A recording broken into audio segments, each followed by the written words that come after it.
Assalamualaikum warahmatullahi wabarakatuh. Kami dari kelompok 4 yang akan mempresentasikan 3 judul materi, yaitu materi yang pertama, Nuzulul Quran.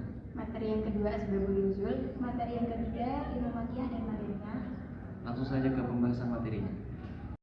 Materi pertama yaitu materi Nuzulul Quran. Saya Raffi Muhammad Hudayfa akan mempresentasikan materi Nuzulul Quran. Secara etimologis, Nuzulul Quran dibagi menjadi 2 kata, yaitu kata nuzul dan Al-Quran. Kata nuzul berarti suatu benda yang diturunkan dari tempat yang tinggi hingga ke tempat yang rendah. Dan Al-Quran adalah firman Allah Subhanahu wa Ta'ala yang diturunkan kepada Nabi Muhammad SAW melalui perantara malaikat Jibril, dan membacanya adalah ibadah. Secara terminologis atau istilah, Nuzulul Quran berarti peristiwa turunnya Al-Quran. Menurut para ulama, Al-Quran diturunkan melalui 3 fase berturut-turut. Ada yang sekaligus menurunkan Al-Quran, ada pula tahapan yang di dalamnya firman Allah secara berangsur-angsur. Berikut ini adalah penjelasan atas masing-masing fase tersebut. Pada fase pertama, Allah menurunkan Al-Quran ke Lauhul Mahfuz sebagaimana yang disebutkan dalam Quran surah Al-Buruj ayat 21-22. A'udzubillahi minasyaitonirrajim. Bismillahirrahmanirrahim. Bal huwa Qur'anun Majid fi Lauhin Mahfuz, yang artinya bahkan yang didustakan mereka kaum kafir itu ialah Al-Quran yang mulia yang tersimpan dalam Lauhul Mahfuz. Jumhur ulama mengartikan Lauhul Mahfuz ini sebagai kitab atau peranti keras raksasa yang menyimpan seluruh data atau cetak biru mengenai segala peristiwa yang terjadi sejak zaman azali hingga kiamat. Fase kedua yaitu berada di Baitul Izzah. Fase ini merupakan kelanjutan dari fase sebelumnya. Setelah dari Lauhul Mahfuz, Al-Quran diturunkan ke Baitul Izzah atau langit dunia atau Sama'ud Dunia. Ini terjadi pada bulan suci Ramadan, tepatnya pada malam Jumat tanggal 17 Ramadan, dan saat itu pula disebut sebagai Lailatul Qadar.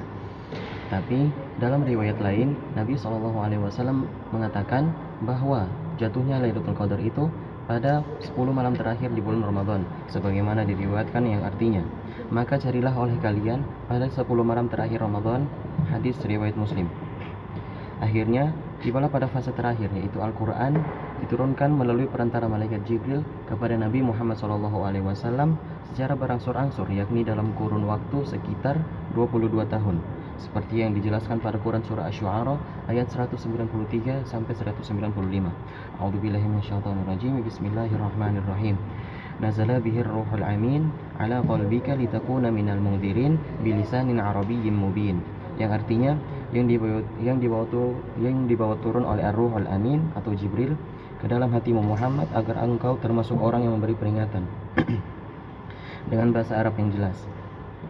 Dan kemudian cara wahyu dan Al-Quran diturunkan sebagaimana dalam suatu riwayat dari Aisyah radhiyallahu taala anha bahwa Al-Harith bin Hisham pernah bertanya kepada Rasulullah SAW, "Wahai Rasulullah, bagaimana cara turunnya wahyu kepada engkau?" Rasulullah pun menjawab, "Terkadang wahyu datang seperti suara bising lonceng. Tentu saja hal ini memberatkanku, sehingga ketika suasana tersebut berhenti, aku sudah menyadari apa yang disampaikan oleh malaikat Jibril. Ada kalanya malaikat Jibril mengubah wujud menjadi seorang laki-laki yang berbicara denganku, dan aku pun menyadari apa yang diucapkannya." Malaikat Jibril juga pernah menyampaikan wahyu melalui mimpi. Sebagaimana yang diriwayatkan, Aisyah radhiyallahu taala berkata, "Sesungguhnya apa yang mula-mula terjadi pada Rasulullah SAW adalah mimpi yang benar di waktu tidur. Beliau tidaklah melihat mimpi kecuali mimpi itu datang bagaikan terangnya waktu pagi hari." Hadis riwayat Bukhari. Berdasarkan 2 riwayat di atas, cara malaikat Jibril menyampaikan wahyu yaitu: yang pertama, datangnya wahyu seperti suara lonceng yang sangat kuat dan keras. Kedua, malaikat Jibril mengubah wujud seperti seorang laki-laki. Ketiga, malaikat Jibril memasukkan wahyu ke dalam hati Rasulullah SAW. Keempat, wahyu datang melalui mimpi. Dan yang terakhir, malaikat Jibril menampakkan wujud aslinya. Dan hikmah turunnya Al-Quran secara berangsur-angsur yaitu ada 3. Bagi pribadi Nabi Muhammad SAW, bagi masyarakat Arab ketika masa Al-Quran diturunkan, dan bagi umat setelah masa sahabat. Bagi pribadi Nabi SAW yaitu yang pertama, menepis keraguan hati Nabi Muhammad SAW akan kebenaran wahyu yang diterimanya. Yang kedua, menghilangkan kegelisahan yang sering dihadapi Nabi Muhammad SAW ketika lama tidak menerima wahyu. Yang ketiga, memberikan kekuatan kepada Nabi Muhammad SAW dalam menghadapi tekanan dan intimidasi dari kaum kafir Quraisy. Dan yang keempat, meneguhkan hati Nabi Muhammad SAW dengan menceritakan kisah-kisah Nabi sebelumnya. Bagi masyarakat Arab ketika masa Al-Quran diturunkan, yaitu mempermudah sahabat dalam menghafalkan, memahami, dan mengamalkan Al-Quran. Yang kedua, merubah tradisi secara bertahap sehingga tidak terjadi kejutan dan loncatan tradisi yang dapat mengakibatkan masyarakat antipati terhadap ajaran Al-Quran. Bagi umat setelah masa sahabat, yaitu mempermudah memahami tahapan-tahapan penetapan hukum. Dan yang kedua, mempermudah mengetahui turunnya ayat Al-Quran sehingga dapat diketahui mana ayat yang tergolong Makkiyah dan mana ayat yang tergolong Madaniyah. Yang ketiga, mempermudah mengetahui nasikh dan mansukhnya dari Al-Quran. Sekian dari saya, kurang lebihnya mohon maaf. Wassalamualaikum warahmatullahi wabarakatuh. Selanjutnya saya Naila Husna akan membacakan materi kedua yang berjudul Asbabun Nuzul. Asbabun Nuzul merupakan bentuk idhofah dari kata asbab dan nuzul. Asbab yang berarti sebab-sebab, nuzul yang berarti turun. Asbabun Nuzul secara istilah merupakan sebab-sebab turunnya Al-Quran. Sejarah perkembangan Asbabun Nuzul dimulai sejak zaman Nabi, di mana para sahabat sering menanyakan sebab-sebab turunnya Al-Quran. Ketika mereka memerlukan penafsiran ayat-ayat hukum, maka diperlukan juga pengetahuan mengenai Asbabun Nuzul. Fungsi Asbabun Nuzul dalam memahami Al-Quran diantaranya bukan buatan manusia, dapat membantu untuk menghafal dan memahami suatu ayat, memberikan pengertian penuh kepada Nabi mengenai misi risalahnya, memberikan pengetahuan mengenai makna dan rahasia-rahasia yang terkandung dalam Al-Quran, dan juga mengetahui secara jelas hikmah disyariatkannya suatu hukum. Macam-macam asbabun nuzul ada 3. Yang pertama, banyaknya nuzul dengan satu sabab. Maksudnya itu banyak surat atau ayat yang turun hanya berkenaan dengan satu peristiwa. Lalu yang kedua yaitu penurunan ayat lebih dahulu daripada sebab. Itu bukan menunjukkan bahwa ayat itu turun mengenai hukum tertentu kemudian pengalamannya datang sudahnya, tetapi hal tersebut menunjukkan bahwa ayat itu diturunkan dengan lafaz global yang mengandung arti lebih dari satu, kemudian penafsirannya dihubungkan dengan salah satu arti-arti tersebut, sehingga ayat tadi mengacu pada hukum yang datang kemudian. Dan yang ketiga merupakan beberapa ayat turun mengenai satu orang. Contohnya dari Sa'ad bin Abi Waqqas. Yang pertama, ketika ibunya menyuruh Sa'ad bin Abi Waqqas untuk mempersekutukan Allah, maka turunlah surat Al-Luqman ayat 15. Lalu yang kedua, tentang pembagian harta rampasan perang, itu turun pada surat Al-Anfal. Yang ketiga tentang mewasiatkan harta, dan yang keempat tentang larangan minum minuman keras. Lafaz ungkapan-ungkapan asbabun nuzul ada 2. Yang pertama, terkadang berupa pernyataan tegas mengenai sebab, dan terkadang pula berupa pernyataan yang mengandung kemungkinan mengenainya. Lalu yang kedua, yaitu redaksi yang boleh jadi menerangkan sebab muncul atau hanya sekedar menjelaskan kandungan ayat. Urgensi dan kegunaan asbabun nuzul diantaranya dapat membatasi hukum yang diturunkan dengan sebab yang terjadi. Mengetahui asbabun nuzul adalah cara terbaik untuk memahami Al-Quran, dan asbabun nuzul menerangkan kepada siapa ayat tersebut ditujukan, jadi tidak serta-merta ditujukan kepada orang lain.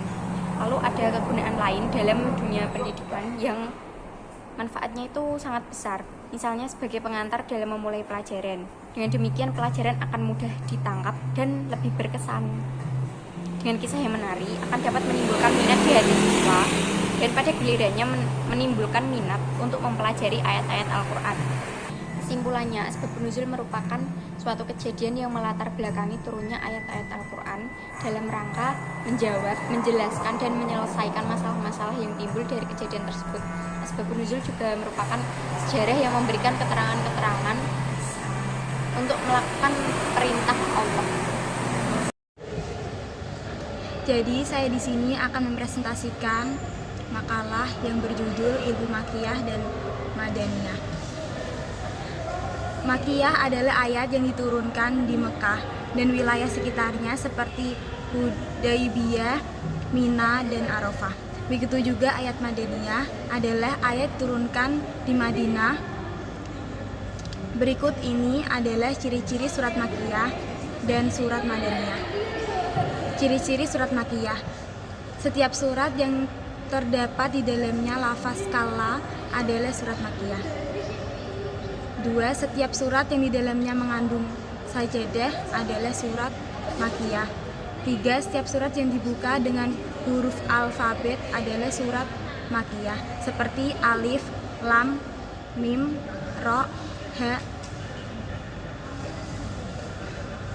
4. Setiap surat yang mengandung kisah para nabi dan umat terdahulu adalah Makkiyah, kecuali surat Al-Baqarah.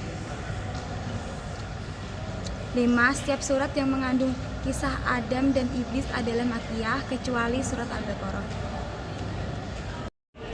Dan berikut ini adalah ciri-ciri surat Madaniyah.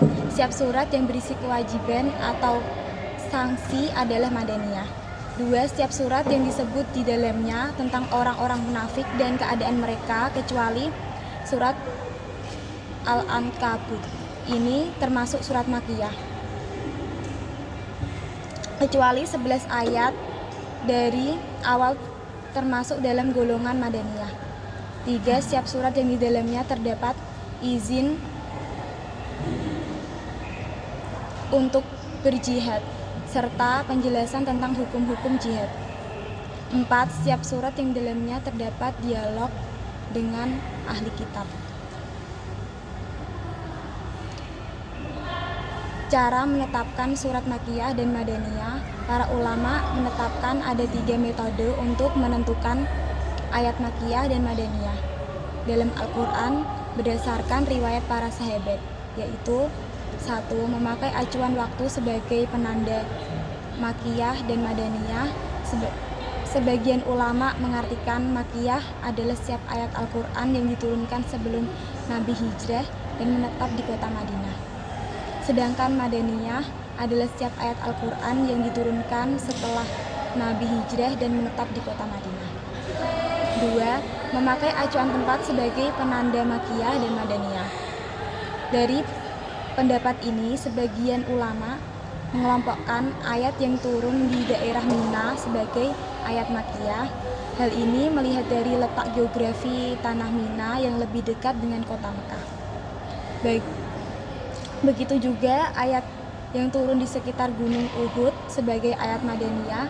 Hal ini melihat letak geografi Gunung Uhud yang lebih dekat dengan kota Madinah. Namun sebagian dari ayat Al-Quran tidak hanya turun di Mekah dan sekitarnya, dan tidak pula di Madinah dan sekitarnya. 3. Memakai acuan kata tunjuk dalam ayat sebagai penanda Makkiyah dan Madaniyah. Sebagian ulama mengartikan Makkiyah adalah surat Al-Quran yang di dalamnya ada ayat yang diambil dengan kalimat wahai manusia. Sedangkan Madaniyah adalah surat Al-Quran yang di dalamnya ada ayat yang diawali dengan kata wahai orang-orang beriman. Beberapa contoh surat Makkiyah: 1. Al-Alaq, 2. Al-Qalam, 3. Al-Mazumil, 4. Al-Mudatsir, 5. Al-Lahab, 6. At-Tawir, 7. Al-Ala, 8. Al-Lail, 9. Al-Fajr, 10. Ad-Duha. Dan juga beberapa contoh surat Madaniyah: 1. Al-Mutaffifin, 2. Al-Baqarah, 3. Ali Imran, 4. Al-Anfal, 5. Al-Ahzab, 6. Al-Ma'idah, 7. Al-Mumtahanah, 8. An-Nisa, 9. Al-Zazalah, 10. Al-Hadid. Berikut kegunaan ilmu Makkiyah dan Madaniyah.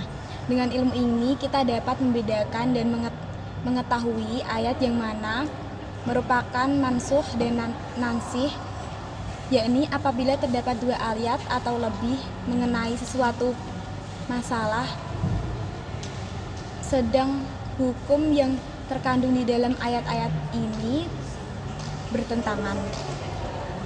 Dengan ilmu ini pula kita dapat mengetahui sejarah hukum Islam dan perkembangan yang bijaksana secara umum. Dan dengan demikian kita dapat meningkatkan keyakinan kita terhadap ketinggian kebijaksanaan Islam di dalam mendidik manusia, baik secara perorangan maupun secara masyarakat. 3. Ilmu ini dapat meningkatkan keyakinan kita terhadap kebesaran, kesucian, dan keaslian Al-Quran. 4. Dapat mengetahui situasi dan kondisi lingkungan masyarakat pada waktu turunnya Al-Quran, khususnya masyarakat Mekah dan Madinah. Jadi, kesimpulan dari makalah ini, secara etimologi, kata Maki berasal dari Mekah dan Al-Madinah berasal dari Madinah. Makiyah adalah ayat yang diturunkan di Mekah atau sekitarnya, sementara Madaniyah adalah ayat yang diturunkan di Madinah atau sekitarnya. Teks juga membahas 3 pendapat tentang pemahaman surat Makiyah dan Madaniyah, historis, geografi, dan filosofis. Pendapat historis mengatakan surat Makiyah diturunkan sebelum hijrah, sementara Madinah setelah hijrah. Pendapat geografis membagi berdasarkan lokal turunnya, sedangkan filosofis mempertimbangkan seruan ayat terhadap penduduk Mekah dan Madinah. Ciri-ciri surat Makiyah termasuk terdapat lafal kalam mengandung sajadah, dibuka dengan huruf alfabet, dan mengandung kisah para nabi dan umat munafik, izin untuk berzihad, dan dialog dengan ahli kitab. Ilmu Makiyah dan Madaniyah memiliki berbagai manfaat, termasuk untuk membedakan ayat mansuh yang ditiadakan dan nasih dan yang menggantikan, memahami sejarah hukum Islam, meningkatkan keyakinan terhadap Al-Quran, dan memahami situasi masyarakat saat ayat-ayat itu diturunkan. Sekian presentasi dari kami. Kalau ada yang salah, itu datangnya dari kami sendiri. Kalau ada yang benar, itu datangnya dari Allah. Sehingga pepatah Arab mengatakan, "Unsur maqal wa la tangzur maqal." Lihatlah apa yang disampaikan, jangan lihat siapa yang menyampaikan. Sekian dari kelompok 4. Wassalamualaikum warahmatullahi wabarakatuh.